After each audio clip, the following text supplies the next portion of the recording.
بسم الله الرحمن الرحيم الحمد لله رب العالمين والصلاة والسلام على رسوله الأمين وعلى آله وصحبه أجمعين أما بعد പ്രിയ മുഅ്മിനീങ്ങളെ അസ്സലാമു അലൈക്കും വറഹ്മത്തുള്ളാഹി വബറകാതുഹു. എല്ലാവർക്കും സുഖവും സന്തോഷം എന്ന് കരുതുന്നു. അല്ലാഹു അങ്ങനെ ആക്കി തരട്ടെ നാം എല്ലാവരെയും. നമ്മളുടെ ഇഹപറ ജീവിതം സുഖവും സന്തോഷപ്രദവുമാക്കി തരട്ടെ അല്ലാഹു സുബ്ഹാനഹു വ തആല. ആമീൻ യാ റബ്ബൽ ആലമീൻ. ഇന്നത്തെ വീഡിയോ 181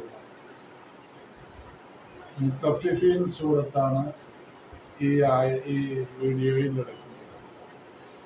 ഇതിൽ 36 ആയത്തുകളുണ്ട്. മുത്തഫിഫീൻ സൂറത്തിന് 36 ആയത്തുകളുണ്ട്. ചെറിയ ആയത്തുകളാണ്. പിന്നെ ഈ സൂറത്ത് മക്കയിൽ അവതരിച്ചതാണ്. മറ്റു സൂറത്തുകളൊക്കെ സൂറത്തിലേക്ക് ഞാൻ പ്രവേശിക്കുകയാണ്. ബിസ്മില്ലാഹിർ റഹ്മാനിർ റഹീം. വൈലുൽ ലിൽ മുത്തഫിഫീൻ الذين إذا اكتالوا على الناس يستوفون وإذا كالوهم أو وزنوهم يخسرون ألا يظن أولئك أنهم مبعوثون ليوم عظيم يوم يقوم الناس لرب العالمين. 4 ആയത്തുകളാണ് ഞാൻ ഇപ്പോൾ ഓതി വെച്ചത്. ഇൻഷാ അല്ലാഹ് അതിൻ്റെ ഒറ്റവാക്ക് അർത്ഥങ്ങളും ആശയവും പറയാം. അതിന് മുന്നോടിയായിട്ട് സൂറത്ത് അൽ മുത്തഫിഫീൻ എന്ന് പറഞ്ഞാൽ, തഫഫ എന്ന് പറഞ്ഞാൽ തൂക്കത്തിലും അളത്തത്തിലും കുറവ്. ഇപ്പോൾ ഇന്നുള്ള കച്ചവടക്കാർ സാധാരണ ചെയ്യുന്ന സത്യസന്ധന്മാരല്ലാത്ത ആളുകൾ, ജനങ്ങളെ ചൂഷണം ചെയ്ത് ജീവിക്കുന്ന ആളുകൾ ചെയ്യുന്ന ഒരു പ്രവൃത്തിയാണ് തൂക്കത്തിലും അളവിലും കുറവ് വരുത്തുക, ജനങ്ങളെ ചൂഷണം ചെയ്യുക. അവരുടെ അധ്വാനപരമായി അവർക്ക് കിട്ടിയ ധനത്തെ സത്യസന്ധമല്ലാത്ത മാർഗത്തിൽ പിടിച്ചു വെക്കുക, അതാണല്ലോ ചൂഷണം. ആ ചൂഷണത്തെ ഇസ്ലാം 1600 വർഷങ്ങൾക്ക് മുമ്പ് വളരെ വ്യക്തമായി കണ്ടിട്ടുള്ളതാണ്. അത് ജനങ്ങളെ അതിൽ നിന്ന് തടയുകയും ചെയ്തിട്ടുള്ളതാണ്. അത് ഇന്നും ആ നിയമം നമ്മൾക്ക് മുസ്ലിങ്ങളെ സംബന്ധിച്ചിടത്തോളം, ഖുർആന് മുസ്ലിങ്ങളെ പ്രത്യേകം പറയുന്നില്ല ഈ കാര്യത്തിൽ. ഇത് വലിയ ചൂഷണമാണ്.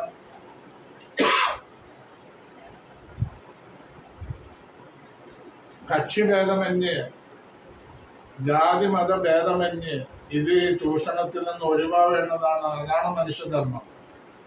അങ്ങനെ ചെയ്യാത്തവർ അവര് ജനങ്ങളുടെ ശത്രുക്കളാണെന്ന് പറയാൻ പറ്റും. അതില് ജാതി മത വ്യത്യാസമില്ല. അപ്പൊ എല്ലാവരും അതിൽ നിന്ന് ഒഴിവാണ്. പക്ഷെ മുസ്ലിംകളെ സംബന്ധിച്ചിടത്തോളം അല്ലാഹു സുബ്ഹാനഹു വ തആല ഇറക്കിയ ഖുർആനും റസൂലിന്റെ തിരുവചനങ്ങളും അതിന്റെ വക്താക്കളാണ് മുസ്ലിംകൾ. അവർക്ക് ഈ ഏറ്റവും വലിയ ഈ അപകടകരമായ ഈ തിന്മയിൽ നിന്ന് ഒഴിവായേ പറ്റുള്ളൂ. ചെറു കച്ചവടക്കാർ മുതൽ വലിയ ആളുകൾ വരെ ഇതിൽ നിന്ന് ഒഴിവാകേണ്ടതാണ്. അതാണ് മനുഷ്യധർമ്മം. അതല്ലെങ്കിൽ ഖുർആനിനും ഹദീസിനും അവര് എതിര് പ്രവർത്തിക്കുകയും ഇത് കാരണമായിട്ട് വലിയ ശിക്ഷയ്ക്ക് വിധേയരുമാകും എന്നുള്ള കാര്യം അവർ ഓർത്തു വെക്കേണ്ടതുമാണ്. മാത്രമല്ല, ശുഐബ് നബി അലൈഹിസ്സലാമിന്റെ ജനങ്ങള്, പ്രവാചകന്മാർ ധാരാളം വന്നു പോയിട്ടുണ്ട് ഇവിടെ. അവരുടെ ജനങ്ങൾക്ക് കിട്ടിയ ശിക്ഷ ഏറ്റവും വലുതായിരുന്നു. അവര് ഈ തിന്മ അവരുടെ ജീവിതത്തിൽ ഉടനീളം അവർക്കുണ്ടായിരുന്നു. ശുഐബ് നബി പറഞ്ഞതൊന്നും അനുസരിച്ചിരുന്നില്ല. ആ നിലയിൽ അവര് ജനങ്ങൾക്ക് അളന്നു കൊടുക്കുന്നതിൽ അവർ കുറവ് വരുത്തുകയും ജനങ്ങളിൽ നിന്ന് അളന്നിട്ടോ തൂക്കത്തിലോ വാങ്ങുന്ന സാധനങ്ങള് അവര് കൃത്യമായിട്ട് അവര് തൂക്കി അല്ലെങ്കിൽ അളന്ന് വാങ്ങുകയും ചെയ്തിരുന്ന ഇതായിരുന്നു. ജനങ്ങൾക്ക് കൊടുക്കുന്നതിൽ അവര് വളരെ നഷ്ടം വരുത്തുന്ന വിധത്തിൽ കുറച്ചു കൊടുത്തുമായിരുന്നു. അപ്പൊ ജനങ്ങളെ വല്ലാതെ ചൂഷണം ചെയ്യുകയായിരുന്നു അവർ ചെയ്തിരുന്നത്. അതുകൊണ്ട് അവർക്ക് ശിക്ഷ അവരുടെ ജീവിതത്തിൽ നിന്ന് അത് അഭിമുഖീകരിക്കേണ്ടി വന്നു. നമുക്ക് ഇവിടെ എന്ത് ചെയ്താലും ശിക്ഷ ഈ ഇഹലോകത്ത് വെച്ച് ലഭ്യമാവാതിരിക്കാൻ കാരണം നമ്മുടെ പ്രവാചകനായ മുഹമ്മദ് നബി സല്ലല്ലാഹു അലൈഹി വസല്ലം നബിയുടെ പ്രാർത്ഥന ഫലമായിട്ടാണ് നമ്മൾക്കത് ദുന്യാവിൽ വെച്ച് അനുഭവപ്പെടാതിരിക്കാൻ കാരണം. ദുന്യാവിലും മറ്റുള്ള പ്രവാചകന്മാരുടെ ജനങ്ങൾക്ക് ദുന്യാവിൽ വെച്ച് ആ ശിക്ഷയും പരലോകത്ത് വെച്ച് വേറെ ശിക്ഷയും ലഭ്യമാകുകയാണ്. അള്ളാഹു ഇതിൽ നിന്നെല്ലാം നമ്മെ എവരെയും രക്ഷിക്കട്ടെ. നമ്മളുടെ സാധാരണ ജീവിതത്തിൽ ചൂഷണം ചെയ്യുന്ന ഒരു പ്രവൃത്തിയിലും ഏർപ്പെടരുത് എന്നുള്ളതാണ് ഈ സൂറത്തിൽ നിന്ന് നമ്മൾക്കുള്ള പാഠം. ഇവിടെ റബ്ബ് സുബ്ഹാനഹു വ തആല ആദ്യമായി പറയുന്നത് വൈലുൽ ലിൽ മുത്തഫിഫീൻ എന്നാണ്.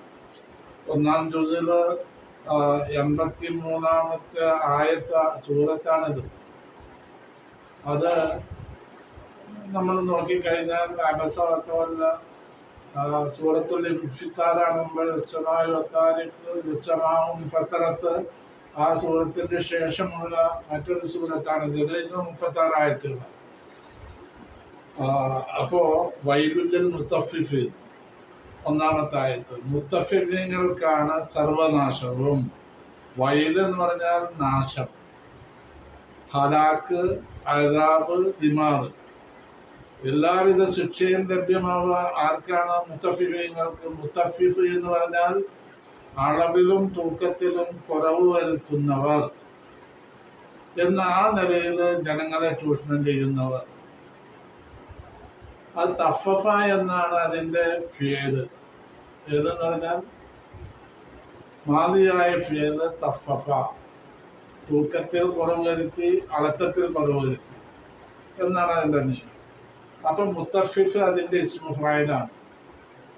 തൂക്കത്തിലും അളത്തത്തിലും കുറവ് വരുത്തുന്നവർ എന്നാണ് മുത്തഫിഫ് എന്ന് പറഞ്ഞാൽ. അതിന്റെ ബഹുവചനമാണ് മുത്തഫിഫീൻ എന്ന് പറഞ്ഞത്. അപ്പൊ വയലും സർവനാശവും മുത്തഫിഫീൻ, അളവിലും തൂക്കത്തിലും കുറവ് വരുത്തുന്നവർക്കാണ്. അതിന്റെ തഫ്സീർ ഹലാക്കും അദാബും ദിമാറും, എല്ലാവിധ നാശവും. ഹലാക്കും ദിമാറും ഒരേ അർത്ഥം. അദാബ് എന്ന് പറഞ്ഞാൽ ശിക്ഷ, അള്ളാഹുവിന്റെ ശിക്ഷയും. ഉലൈക്കൽ ഫുജ്ജാർ, ഈ തിന്മ ചെയ്യുന്നവർക്കുള്ളതാണ്.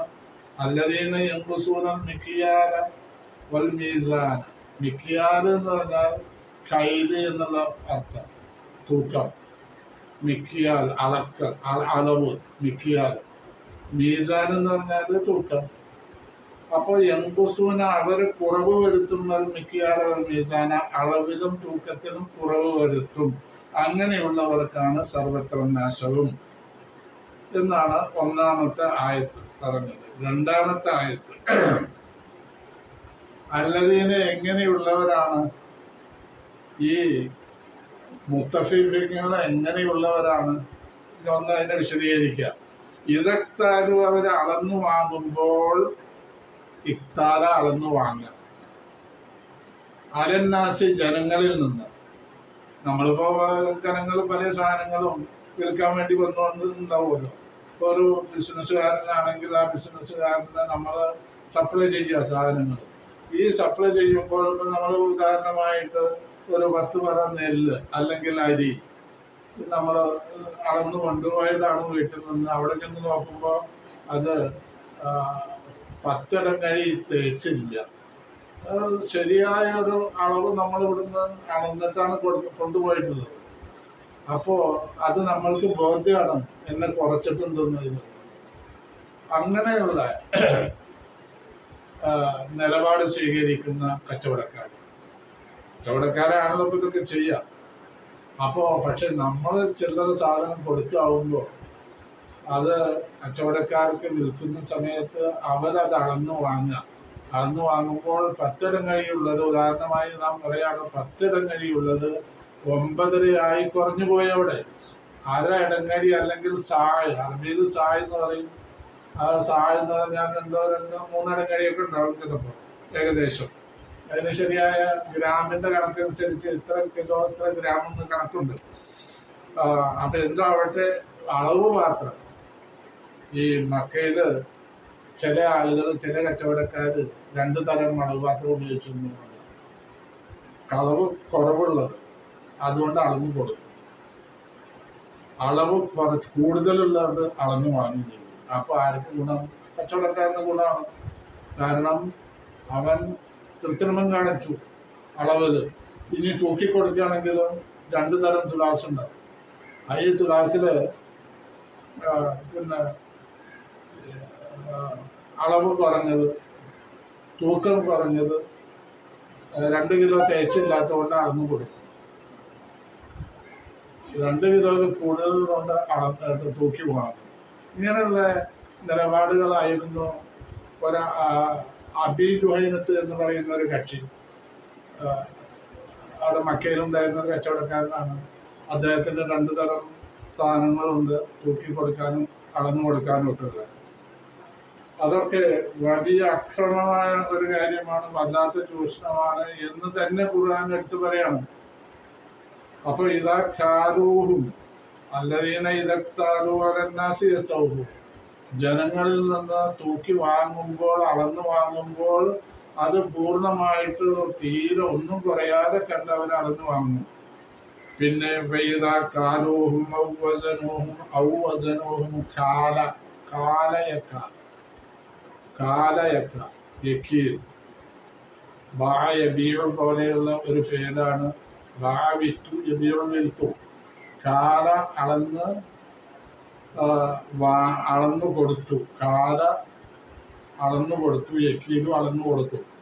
ഇങ്ങനെയാണ് മീനിങ്. അപ്പൊ ഈ കാല യക്കീലിന്റെ മറ്റൊരു ഇതാണ് കാലു. കാലു അവരളന്നു കൊടുക്കുക. കാല അല്ലാട്ട, കാല 2 പുള്ളിയുള്ള കാഫാണെങ്കിൽ കാല പറഞ്ഞു എന്നാ. ഇത് പുള്ളില്ലാത്ത കാഫ, കാല അളന്നു കൊടുക്കുക.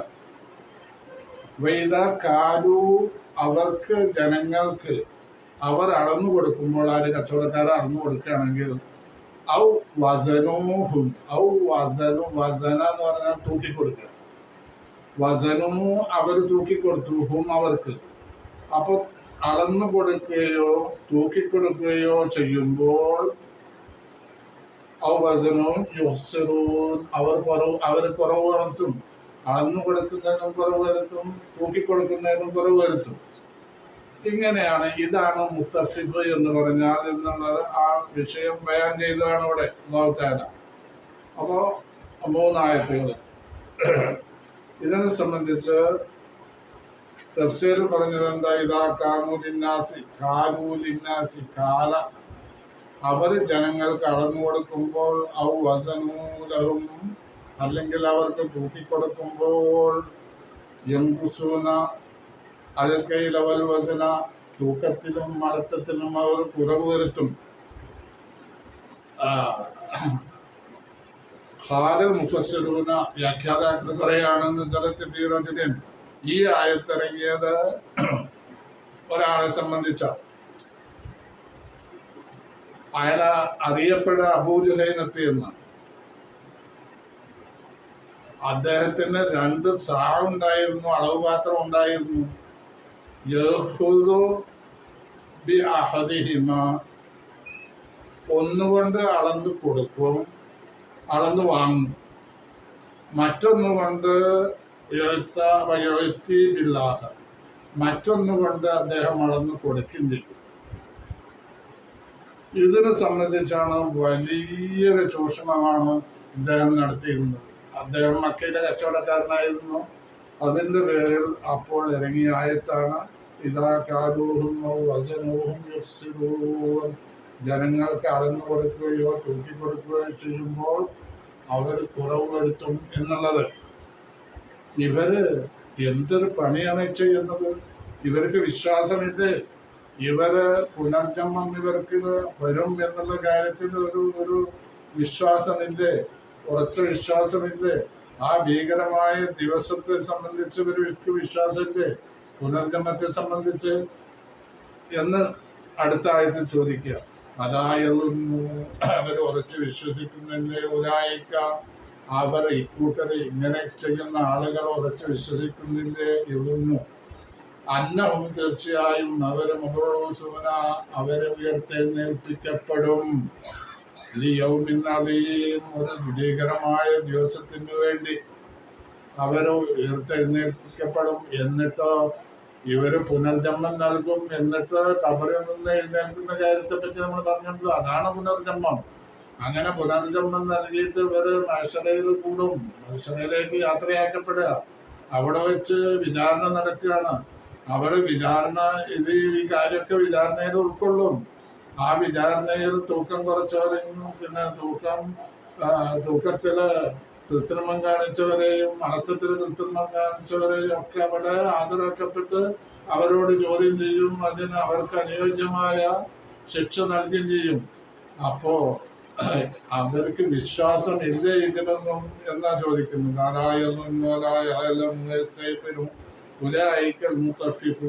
ഈ മുത്തഫിഫീങ്ങള് അവര് വിശ്വസിക്കുന്നില്ലേ? അന്നഹും സയുബഅസൂന, അവരെ യാത്രയാക്കപ്പെടും. വളരെ ഭീകരമായ ഷദീദുൽ ഫസഅ, വളരെ ഭീകരമായ ഭയഭീകരമായ കെടുതികൾ നിറഞ്ഞ അത്രയും വമ്പിച്ചതായ ആ ഒരു ദിവസത്തിലേക്ക് വേണ്ടി ഇവര് യാത്രയാക്കപ്പെടുമെന്ന് ഇവർക്ക് ഉറച്ചു വിശ്വാസമില്ലേ? പിന്നെ ആറാമത്തെ ആയത്തിൽ ആ ദിവസം ഏതാണെന്നറിയോ? അത് യൗമ യഖൂമുന്നാസു, ജനങ്ങൾ നിൽക്കുന്ന ദിവസമാണ്. ഇത് റബ്ബുൽ ആലമീൻ, ലോകരക്ഷിതാവായ അള്ളാഹുവിന്റെ മുന്നിൽ നിലയുറപ്പിക്കുന്ന ഒരു ദിവസമാണത്.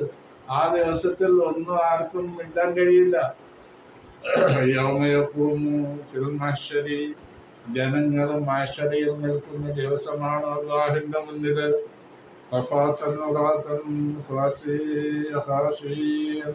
പേടിച്ചു വരച്ചുകൊണ്ട് നിൽക്കുന്ന ദിവസം.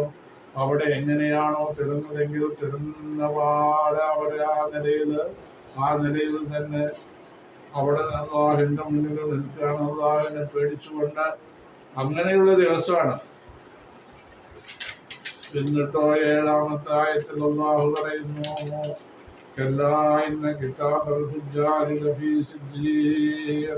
അപ്പൊ ഈ അളവിലും തൂക്കത്തിലും കുറവ് വരുത്തിയ ആളുകളുണ്ടല്ലോ, ഇവര് ബഅസിനും ജസാഇനൊക്കെ നിഷേധിച്ചാണ് ഇവർ നീങ്ങുന്നത്.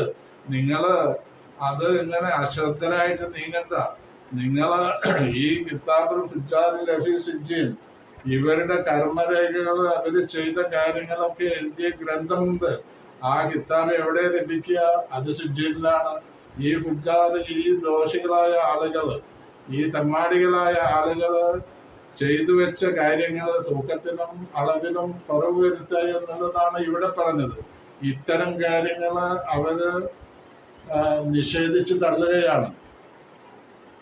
അവര് പുനർജന്മത്തിൽ അവർക്ക് വിശ്വാസമില്ല, പ്രതിഫല നടപടികളിൽ അവർക്ക് വിശ്വാസമില്ല. അങ്ങനെയുള്ള അതെല്ലാം റെക്കോർഡ് ചെയ്ത, ഇവരുടെ പ്രവർത്തനങ്ങളെ റെക്കോർഡ് ചെയ്ത ആ രേഖപ്പെടുത്തിയ ഗ്രന്ഥങ്ങളുണ്ട്. അതാണ് കിതാബ്. ആ കിതാബ് കർമ്മരേഖകൾ, അത് ഫുജ്ജാറിന്റെ കർമ്മരേഖകളാണ്. ദോഷികളായ ആളുകളുടെ കർമ്മരേഖകൾ അതെവിടെ കാണും? സിജ്ജീനില. സിജ്ജീൻ എന്ന് പറഞ്ഞാൽ നരകത്തിൽ ഒരു ഇടുക്കമേറിയ ഒരു സ്ഥലമാണ്, ഏറ്റവും താഴ്ന്നതുമാണ്. സിജ്ജീൻ, സജന, ജയിലിലിട്ടു എന്ന് പറയാൻ വേണ്ടി ഉപയോഗിക്കുന്ന വാക്ക് സിജ്ജീൻ. അതിൽ നിന്നുള്ളതാണ് സിജ്ജീൻ. ഈ ജയില് എന്നുള്ളത് ഒരു മക്കാനും നെയ്യക്കാണല്ലോ. അത്ര വിശാലമായ സ്ഥലം ആവില്ല ജയിൽ എന്ന് പറഞ്ഞാൽ. ഇടുങ്ങിയ ഒരു റൂമാവും. ആ കുറ്റവാളികളെ ജയിലിലിടുക, ദുന്യാവില് ജയിലിലിടുന്നതാണ്. അപ്പോ കെല്ലായിന്ന കിതാബുൽ ഫുജ്ജാരി, കെല്ല എന്ന വാക്ക് റജറി സജർ, ഇത് രണ്ടിനും ഉപയോഗിക്കുന്ന വാക്കാണ്. റദ്അ എന്ന് പറഞ്ഞാൽ പ്രതിരോധിക്കുക, പറഞ്ഞതിനെ പ്രതിരോധിക്കുക. ജജർ എന്ന് പറഞ്ഞാൽ ശാസിക്കുക. ഇങ്ങനെ രണ്ടും കൂടിയതാണ്. എന്ന് പറഞ്ഞാൽ ഡിറ്ററൻസ് ആൻഡ് റെപ്രിമാൻഡ്. ഈ നിഷേധിക്കുക, ശാസിക്കുക, ഇങ്ങനെയാണ്. അപ്പോ പുനരുത്ഥാനത്തെ നിഷേധിക്കുന്ന ആളുകൾ അതിനെ ചോദ്യം ചെയ്യാൻ നിൽക്കണ്ട, അവർ നിഷേധിക്കല്ലേ. ഇവര് പുനരുത്ഥാനത്തെയും നിഷേധിക്കുക, പിന്നെ അതിൽ നടക്കുന്ന വിചാരണയെ നിഷേധിക്കുക.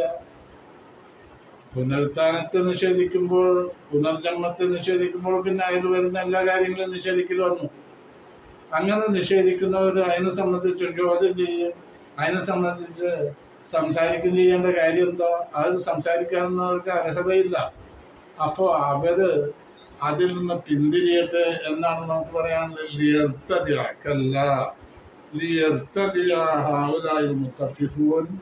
ഈ അളവ് തൂക്കത്തിൽ കുറവ് വരുത്തുന്ന ആളുകൾ ഇതിനെ ചോദ്യം ചെയ്യുന്ന അവർ പിന്തിരിയട്ടെ. കാരണം എന്താ? അവര് പിന്നെ ഇത് ചോദ്യം ചെയ്യേണ്ട ആവശ്യമില്ല. അതെല്ലാം ആഖിറത്തിൽ വെച്ച് അവർക്ക് മനസ്സിലാവും. ഉദയാൽ കിതാബ് പത്രം മുജരിമീന മുശ്രിഖീനാണ് എന്നൊക്കെ നമ്മൾ മുമ്പ് പല പ്രാവശ്യം പറഞ്ഞതാണ്. അതിവിടെ നീ ആവർത്തിക്കുന്നില്ല. ഈ കിതാബാണ് അവിടെ കിട്ടുന്ന കിതാബ്. ആ കിതാബ് എവിടെ ഉണ്ടാവുക? ഇവരുടെ കിതാബ്, കർമ്മരേഖ. കിതാബ് എന്ന് പറഞ്ഞാൽ ഈ അളവിലും തൂക്കത്തിലും കുറവ് വരുത്തുന്ന ആളുകളുടെ ആ സാമൂഹ്യ ദ്രോഹികളായ ആളുകൾ, സമൂഹത്തെ ഒന്നടക്കം ചൂഷണം ചെയ്ത് മുന്നോട്ട് പോകുന്ന ചെറു കച്ചവടക്കാരായാലും വേണ്ടില്ല, വലിയ ബിസിനസ്സുകാരായാലും വേണ്ടില്ല, ഇവർക്കെല്ലാം അതെല്ലാം അവിടെ വെച്ച് ലഭ്യമാകും. അവരുടെ കർമ്മരേഖ എവിടെ ഉണ്ടാവും? സിജിയിലാണ്. ഇങ്ങനെ വേണ്ട. അർത്ഥത്തിൽ അവർ പിന്തിരിയട്ടെ. കിതാബുൽ ഫുജാരി, തീർച്ചയായും ഫുജാറിന്റെ കിതാബ്, ദോഷികളായ ആളുകളുടെ, തന്മാടികളുടെ കർമ്മരേഖ ലഫി സിജ്ജീൻ, സിജ്ജീനിലാണ് അതുള്ളത്. സിജ്ജീൻ എന്ന് പറഞ്ഞാൽ നരകത്തില് ഏറ്റവും താഴ്ന്ന സ്ഥലത്തുള്ള ഒരു ഇടുങ്ങിയ സ്ഥലമാണ് സിജ്ജീൻ എന്നത്. അവിടെയാണ്. കാരണം അവിടെയാണ് ഇവരുടെ കിതാബ് എന്ന് പറഞ്ഞതിന്റെ ബന്ധം എന്താ? ഇവരുടെ പോക്ക് അങ്ങോട്ടാണല്ലോ. ഇവരുടെ പോക്ക് അങ്ങോട്ടാണ്. ആ ജഹന്നമിലേക്കാണ്. ജഹന്നമിലുള്ള ഒരു സ്ഥലമാണ് സിജ്ജീൻ എന്നുള്ളത്. ആ സിജ്ജീനിലാണ് ഇവരുടെ കർമ്മരേഖ സൂക്ഷിച്ചിട്ടുള്ളത്. സിജ്ജീൻ എന്താണെന്ന് നിങ്ങൾക്ക് എന്തറിയാം പ്രവാചകരെ എന്നാണ് അല്ലാഹു ചോദിക്കുന്നത്. വമാദറാക്കമാ സിജ്ജീൻ, വമാദറാക്കമാ ലൈലത്തുൽ ഖദ്ർ, വമാദറാക്കമാൽ ഖാരിയ. ഇങ്ങനെ പല ആയത്തുകളിലും ഇങ്ങനൊരു ശൈലിയുണ്ട്. വമാദറാക്ക വെച്ചിട്ടുണ്ട്. അൽ ഖാരിയത്തും അൽ ഖാരിയ, വമാദറാക്കൻ അൽ ഖാരിയ. ഖാരിയ എന്ന് പറഞ്ഞാൽ എന്താണെന്ന് നിങ്ങൾക്ക് എന്തറിയാം പ്രവാചകരെ എന്നാണ് അല്ലാഹു ചോദിക്കുന്നത്. അതുപോലെ ലൈലത്തുൽ ഖദ്റിനെ സംബന്ധിച്ച് ഇന്നാ അൻസൽനാഹു ഫീ ലൈലത്തുൽ ഖദ്ർ വമാ അദ്റാക മാ ലൈലത്തുൽ ഖദ്ർ. ലൈലത്തുൽ ഖദ്റിനെ സംബന്ധിച്ച് നിങ്ങൾക്ക് എന്തറിയാം എന്നാണ് അല്ലാഹു ചോദിക്കുന്നത്. അപ്പൊ ഇങ്ങനെ പല ആയത്തുകളിലും ഇതുണ്ട്. നമ്മളിപ്പോ കഴിഞ്ഞ സൂറത്തിൽ ഈ വമാ അദ്റാക എന്നുള്ള ശൈലി നമ്മൾ പല ആയത്തുകളിലും പറഞ്ഞിട്ടുണ്ട്. അപ്പൊ സിജ്ജീൻ എന്ന് പറഞ്ഞാൽ എന്താണെന്ന് താങ്കൾക്ക് എന്തറിയാം എന്നാണ് അല്ലാഹു തആല ചോദിക്കുന്നത്. വമാ അദ്റാക മാ സിജ്ജീൻ. സിജ്ജീൻ എന്ന് പറഞ്ഞാൽ എന്താ? അത് സിജ്ജീനിലാണ് ഇവരുടെ ഗ്രന്ഥം എന്ന് പറഞ്ഞാൽ കിതാബും മർഫൂം, എഴുതപ്പെട്ട ഗ്രന്ഥമുള്ള സ്ഥലമാണ് സിജ്ജീൻ എന്നുള്ളത്. കിതാബും മർഫൂം, അവിടെയാണ് ഇവരുടെ കർമ്മങ്ങൾ എഴുതപ്പെട്ട രേഖയുള്ളത്. കിതാബും മർഫൂം. ഇവര് പോകുന്നത് എന്താ അവിടെ വെക്കാൻ കാരണം? അത് നരകത്തിൽപ്പെട്ട ഒരു സ്ഥലമാണ്. ആ നരകത്തിൽപ്പെട്ട സ്ഥലത്ത് നരകത്തിലേക്കാണല്ലോ ഇവരുടെ അവസാനം ചെന്നു ചേരുന്ന സ്ഥലം. ഈ മുത്തഫീങ്ങളെ ചെന്ന് ചേരുന്ന സ്ഥലം അതാണ്. ഇത് വലിയൊരു പാഠമാണ് നമ്മൾക്ക് നൽകുന്നത് ഖുർആൻ. എത്രയോ വർഷങ്ങൾക്ക് മുമ്പ് അല്ലാഹു ഇതിനെ തടഞ്ഞുകൊണ്ട് ആയത്തിറക്കി. ഇപ്പോൾ എത്ര കൊല്ലമായി? അതിന്റെ മുമ്പേ തന്നെ ഈ ചൂഷണം നിലനിൽക്കുന്നുണ്ട്. ഇത് സമൂഹത്തിലുള്ളൊരു ഭയങ്കര ഒരു ചൂഷണമാണ്. അളവ് തൂക്കത്തിൽ കുറവ് വരുത്തുക എന്നുള്ളത്. അല്ലാഹു നമ്മെ കാത്തുരക്ഷിക്കട്ടെ. എല്ലാവിധ പാപങ്ങളിൽ നിന്നും അല്ലാഹു നമ്മളെ കാത്തുരക്ഷിക്കട്ടെ. നരകവുമായി ബന്ധപ്പെട്ട ഒരു തിന്മയെയും അള്ളാഹു നമ്മൾക്ക് തരാതിരിക്കട്ടെ. ആ നിലയിൽ ജീവിക്കാനുള്ള തൗഫീഖ് തരാതിരിക്കട്ടെ എന്ന് നമുക്ക് പ്രാർത്ഥിക്കാനുള്ളൂ. അള്ളാഹു തൗഫീഖ് ചെയ്യട്ടെ. ആമീൻ. പിന്നെ കിതാബും മർഖൂം, അത് എഴുതപ്പെട്ട ഒരു ഗ്രന്ഥമാണ്. ആ ഗ്രന്ഥം സൂക്ഷിച്ച സ്ഥലമാണ് ഏത് സിജ്ജീൻ എന്ന് പറയുന്നത്. പിന്നെ വൈരയോമയിൽ ഇത്തരം കാര്യങ്ങളൊക്കെ പറയുമ്പോൾ അതിനെ തള്ളി പറയുന്നവർക്കാണ് സർവനാശവും. ഇത് 10-ാമത്തെ ആയത്താണ്. ഇപ്പൊ 9-ാമത്തെ ആയത്ത് വരെ നേരത്തെ നമ്മൾ പറഞ്ഞു കഴിഞ്ഞു. കല്ലായിന്ന കിതാബൽ ഫുജ്ജാരിൽ ലഫീ സിജ്ജീൻ. ഇവര് ഈ ഫുജ്ജാറിങ്ങളുടെ ഈ പിന്നെ അളവ് തൂക്കത്തിൽ കുറവ് വരുത്തുന്ന ഫുജ്ജാരിങ്ങളുണ്ടല്ലോ, കുറ്റവാളികള് അല്ലെങ്കിൽ തമ്മാടികള്, അവരുടെ കർമ്മങ്ങളൊക്കെ എഴുതി വെച്ച കിതാബുണ്ട്. അതെവിടെയുള്ളത്? സിജ്ജീനിലുണ്ടാവും. ആ സിജ്ജീനിലേക്ക് അവർ പോവുക. ആ സിജ്ജീന് നരകത്തിലൊരു സ്ഥലമാണ്. ജഹന്നമിലേക്ക് അവർ പോവുക. അതിന്റെ പേരിൽ അവിടെയാണ് അത് സൂക്ഷിക്കുന്നത്. സിജ്ജീൻ എന്ന് പറഞ്ഞാൽ എന്താന്ന് ചോദിച്ചാൽ മാതൃകമായ സിജ്ജീൻ കിതാബും മർഖൂം, അത് എഴുതപ്പെട്ട ഒരു ഗ്രന്ഥമാണ്, കർമ്മരേഖകളാണ്, അത് സൂക്ഷിച്ച സ്ഥലമാണ് സിജ്ജീൻ എന്ന് പറഞ്ഞു കഴിഞ്ഞു. എന്നിട്ട് 10-ാമത്തെ ആയത്ത്, അതില് ഒന്നും കുറവ് വരെ കൂടുകയേ ചെയ്യില്ല. ഇതുപോലെ യാ വൈലത്തന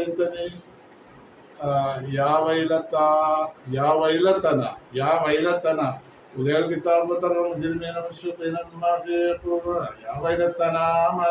കിതാബ്. എന്ത് പറ്റി ഈ കർമ്മരേഖക്ക്? ലായുവാദർ സബീറത്തമരാക്കി ബീറത്തിൽ ഇതിലൊന്നും കുറഞ്ഞിട്ടും കൂടിയിട്ടില്ലല്ലോ. ഞാൻ ചെയ്ത കാര്യങ്ങൾ അപ്പടി ഇതിൽ രേഖപ്പെടുത്തിയിട്ടുണ്ടല്ലോ എന്ന് വിലപിക്കുന്ന ഒരു ദിവസം വരും. ആ ഇതിനെ സംബന്ധിച്ചാണ് ആ ആയത്തിൽ പറഞ്ഞിട്ടുള്ളത്. അപ്പോ ഇതിനെ തള്ളി പറയുന്നവർ വൈലും യൗമൈദിൽ മുഖദ്ദിബീൻ, ഇതിനെ കളവാക്കുന്ന ആളുകൾ. അങ്ങനെ ഒരു ദിവസമൊന്നുമില്ല മഹ്ശറയിൽ, അങ്ങനെ ഒരു ദിവസം വരും എന്നൊക്കെ പറയുന്ന അതൊക്കെ വെറും പറച്ചിലാണ്. അങ്ങനെയൊന്നും ഉണ്ടാവില്ല. അവിടെ വിചാരണയൊന്നും ഉണ്ടാവില്ല, വയസ്സ് ഉണ്ടാവില്ല എന്നൊക്കെ തള്ളിപ്പറയുന്ന ആളുകളുണ്ട്. അവർക്കാണ് സർവനാശം. വൈലുൻ, സർവനാശവും യൗമൈദിൻ അന്നലിൽ മുഖദ്ദിബീനെ കളവാക്കുന്നവർക്കാണ് സർവനാശം. വൈല് എന്ന് പറഞ്ഞാൽ ഹലാക്ക്, ദിമാർ, ഏതാണ്ട് നമുക്ക് പറയാം, നാശം എന്നർത്ഥം. എല്ലാം ഒരേ അർത്ഥമാണ്. ഹലാക്ക്, ദിമാർ എന്ന് പറഞ്ഞാൽ ഹലാക്ക് നാശം, ദിമാറും നാശം തന്നെ. അല്ലതീന് എങ്ങനെയുള്ള ഈ മുഖദ്ദിബീങ്ങളാണ്, കളവാക്കുന്നവരാണ്. യുക്കദ്ദിബൂന, അവര് കളവാക്കുന്നു. ബിയൗമിദ്ദീൻ, അവര് പ്രതിഫല നടപടിയുടെ ദിവസത്തെയും കളവാക്കുന്നവരാണ്. വൈലും യൗമൈദിൽ മുഖദ്ദിബീൻ എന്ന് പറഞ്ഞ ആയത്തില് ഈ പുനർജന്മത്തെ കളവാക്കുക എന്ന് പറഞ്ഞ, ഇങ്ങനെ മുത്തഫിമീങ്ങൾക്ക് ശിക്ഷയുണ്ട് എന്ന് ആദ്യം പറഞ്ഞല്ലോ. അങ്ങനൊന്നും ഉണ്ടാവില്ല എന്നുള്ള കളവാക്കലാണ് ആദ്യം പറഞ്ഞ ആയത്തിൽ. ആ കളവാക്കുന്ന ആളുകള് പ്രതിഫല നടപടിയുടെ ദിവസത്തെയും കളവാക്കുകയാണ്. الذين يكذبون بيوم الحساب والجزاء, വിചാരണയുടെയും പിന്നെ പുനർജന്മത്തെയും അവർ കളവാക്കുന്നു, പ്രതിഫല നടപടികളെയും അവർ കളവാക്കുന്നു, തള്ളിപ്പറയുന്നു. പിന്നെ الذين يكذبون بيوم الدين എന്നാൽ 12-ാമത്തെ ആയത്തിൽ പറയുന്നത് വമാ യുകദ്ദിബു ബിഹി ഇല്ലാ കുല്ലു മുഅ്തദിൻ നസീം.